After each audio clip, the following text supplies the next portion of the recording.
I learned at least 4 things while doing this interview.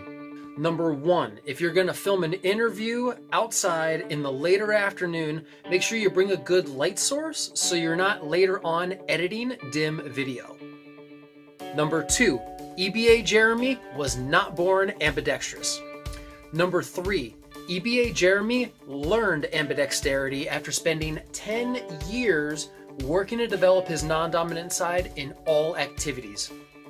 And number 4, this learned ambidexterity has not only made Ebiye Jeremy an Olympic athlete, but has made him for many the most notable professional beach handball player in the world. Thanks Ebiye for the interview. It's an honor to share it, and I hope you guys enjoy it. You've been doing other rails. So there's a rail that's up the road. I've used that as kind of my practice rail. I'll send you a video of, because it's right next to the fence. Yeah, you were juggling on the rail. Yeah. And I showed that to my wife. She's like, what is he doing? I'm like, we're ambidextrous, we're freaks.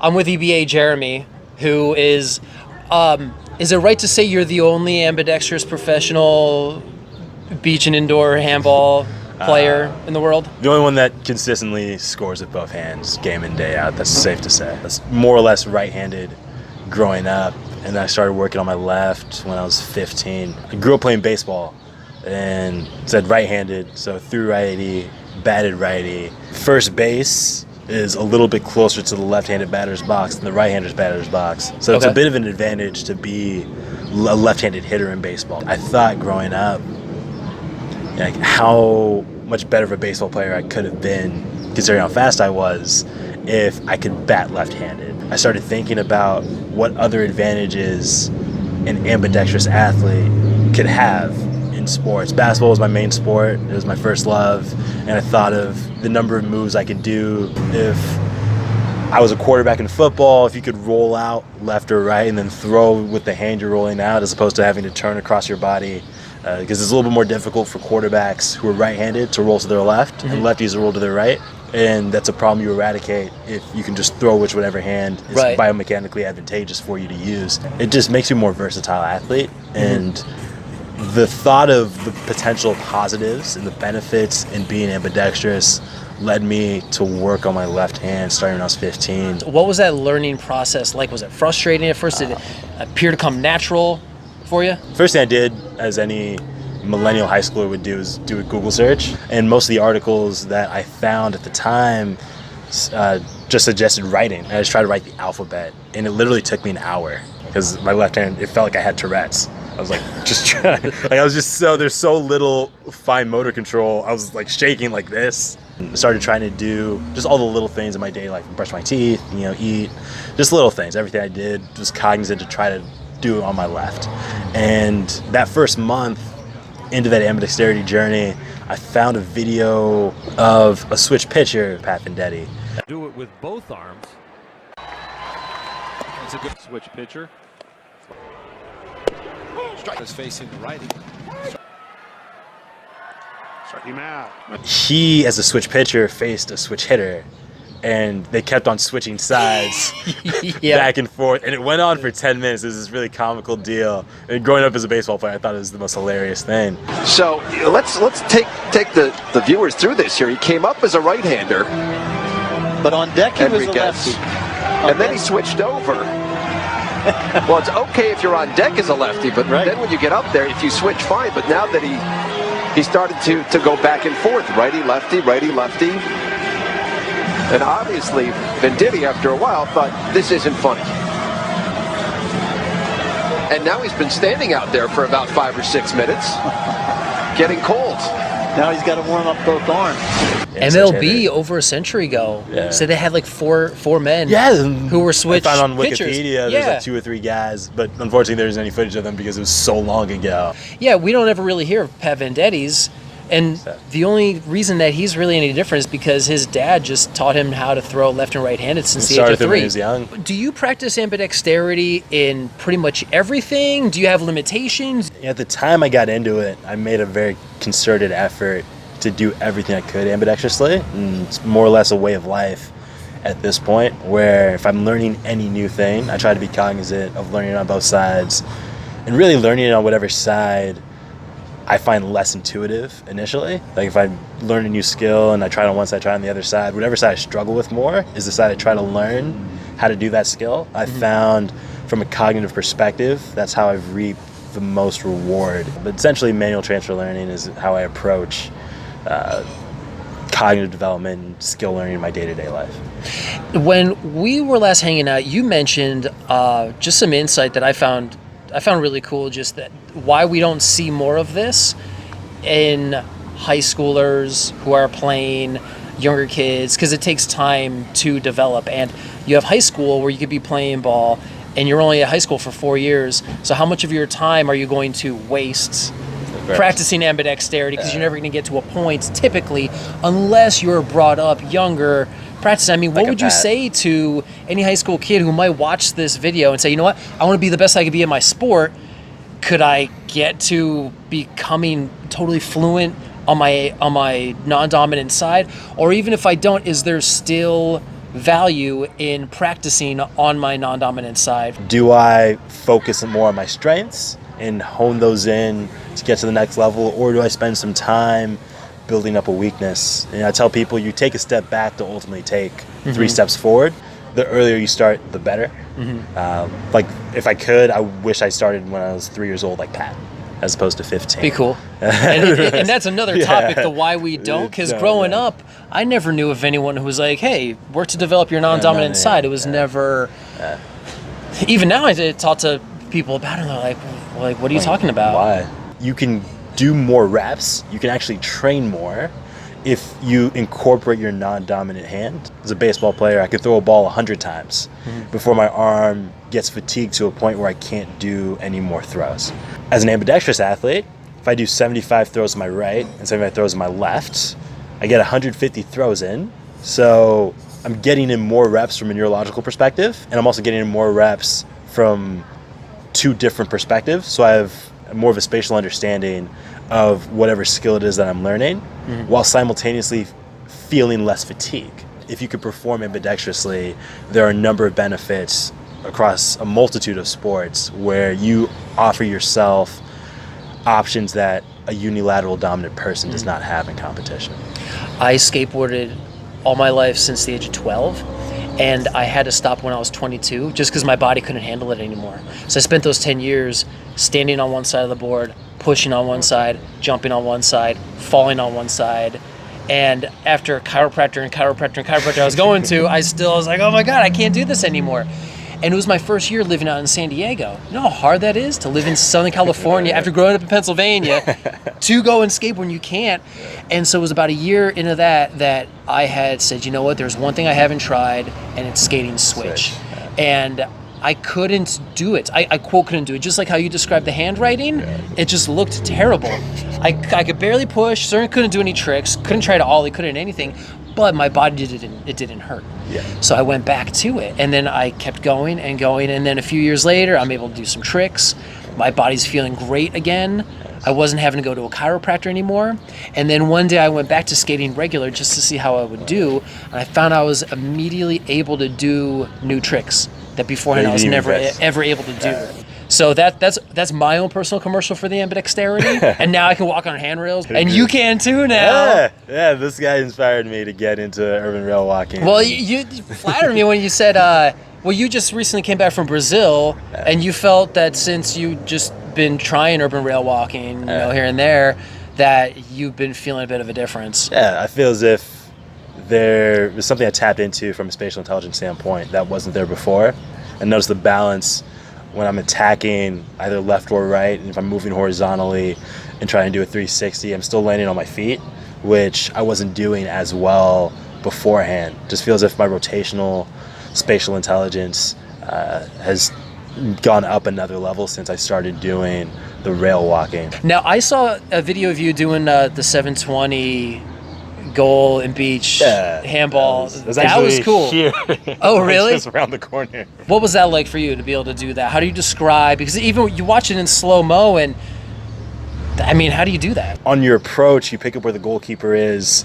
You maybe get a split second view of where he shifted to on your first spin, and then you try to make a decision on the second spin. But it's all just one blur. You were called up to the U.S. handball team because of your ambidexterity. Hey, yo, check this out. Left-handed shot. Ebiye. When I made my debut, it was at the 2014 Pan American Championships in Uruguay. Okay, so Ebiye was airborne for what, 3 seconds there? I didn't go on the trip, but I got to start the exhibition game in that left-handed position because one of the lefties was injured and I'd been training with my left hand, and I played really well in that exhibition game. So even though I didn't compete in that North American Championships, 3 months later, I got the call up to compete in the Pan American Championships. I was starting right wing. I'm almost home. Check this out. Yeah. How did he do that, Ebiye? That's why he's called the American Ninja. So it was an opportunity that I got because of my ambidexterity that I wouldn't have had otherwise.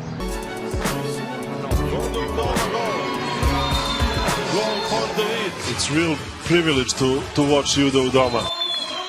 Wow, very attractive. That's the beach handball, and always one of the best representatives of attractiveness of beach handball. Look, fantastic spin shot, and now go out. Substitution. I told you, ninja. Ninja. Do you find any drawbacks to learning ambidexterity? I definitely took a step back to take steps forward.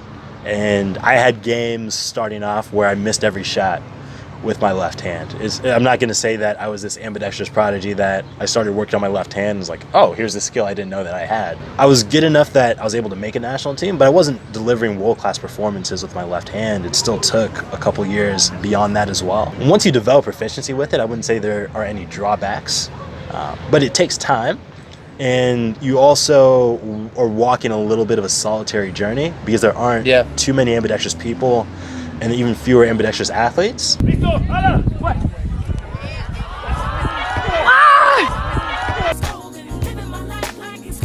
Depending on your sport, there are only so many coaches that are, one, willing to accommodate you trying to play ambidextrously.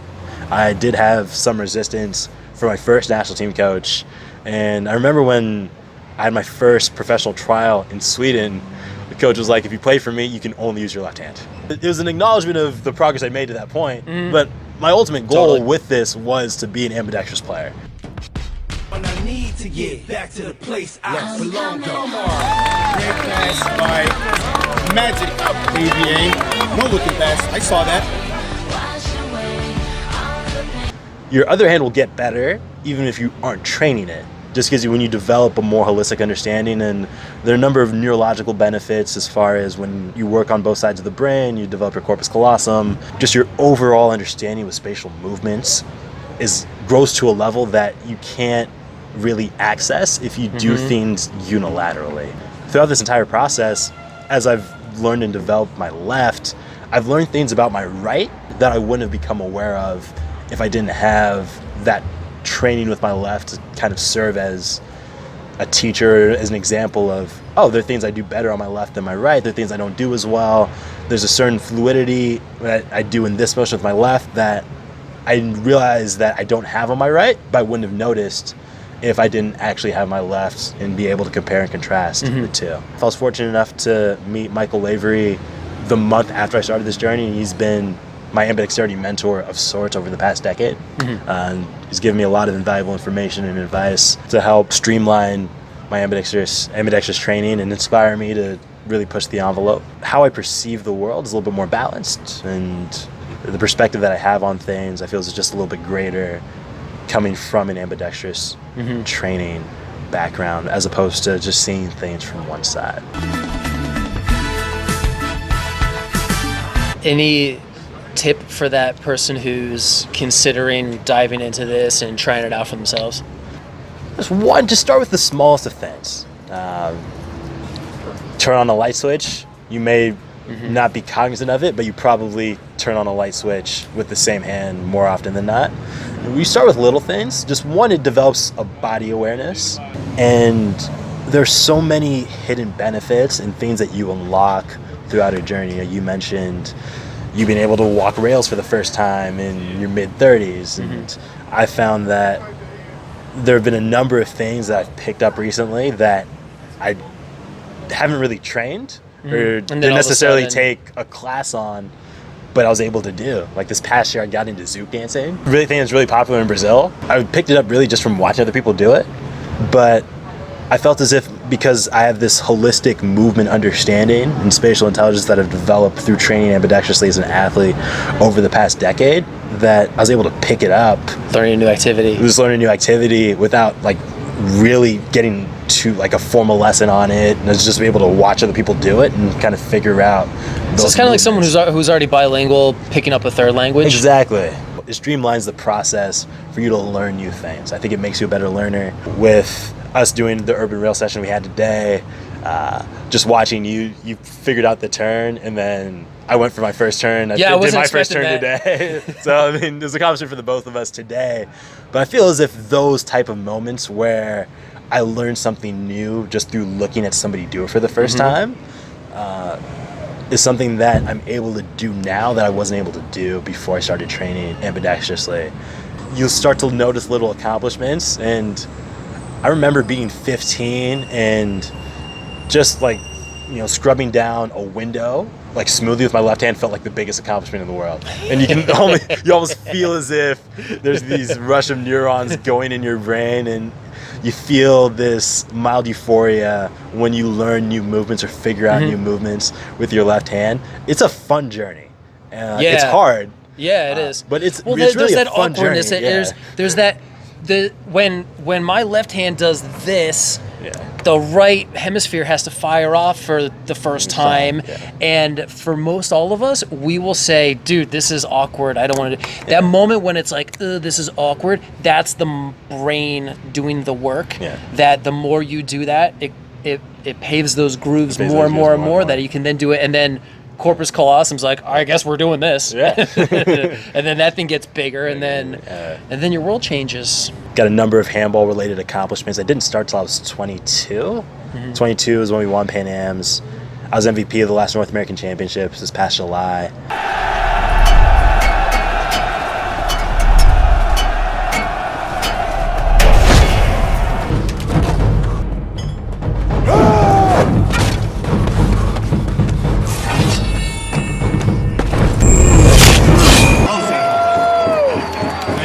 Congratulations. Thank you. And what's going to be next for handball? For me, 2 weeks from now, I'm in Mexico. Where at? El DF? Manzanillo.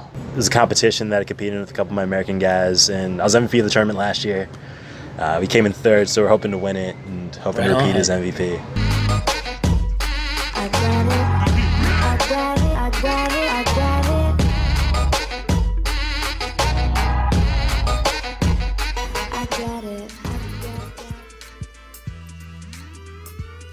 You see the drippy, I'm fitted up. Hop in my car and the giddy up.